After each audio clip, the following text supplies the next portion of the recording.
Travel in style or travel in comfort? Ako, mas pipiliin ko mag-travel na comfortable. Dahil ang travel, dapat ay hindi nakaka-stress.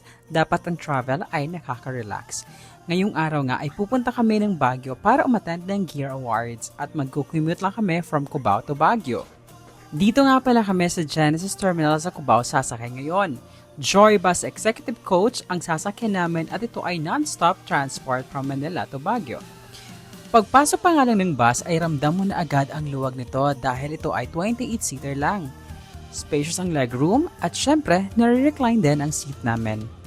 With seat belt na rin ang upuan at meron itong ergonomic curve para mas comfortable ang pagtulog. Merong restroom on board itong nasakyan nating bus papuntang Baguio. Malinis naman pero wala nga lang itong bidet. While waiting na umalis ang bus, laro muna tayo sa kanilang entertainment system na nasa likod ng bawat upuan.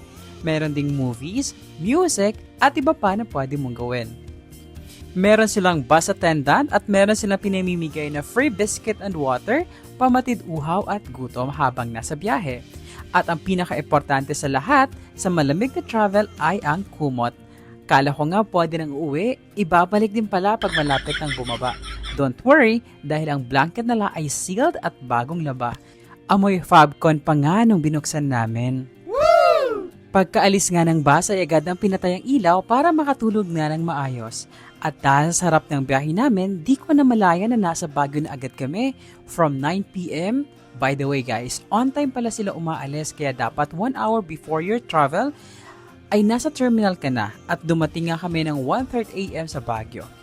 For 880 pesos per head, sulit na mga beshi ang travel modal, comfortable at non-stop ang biyahe. Makakarating ka ng safe at syempre, bagong gising. Pagbaba nga namin ng bus ay ramdam ko na agad yung panglalamig niya sa akin. Charing! I mean, ang lamig ng weather dito. Sarap tumambay dahil nga mainit sa Metro Manila mga besh. At dahil nasa bus terminal na rin naman na tayo sa Baguio, ay minarapat na rin namin bumili ng ticket pabalik ng Manila. Nagpa-reserve na tayo agad at eto nga pala ang itsura ng bus na nasakyan namin pabalik ng Manila. Mas bago at mas maganda ito bukod sa malawak ang upuan, maganda ang CR nila dahil may bidet at syempre comfortable pa rin ang travel natin pabalik ng Manila. So kung plano mong mag-Baguio, mag-book ka na sa kanilang online dahil meron silang online booking system.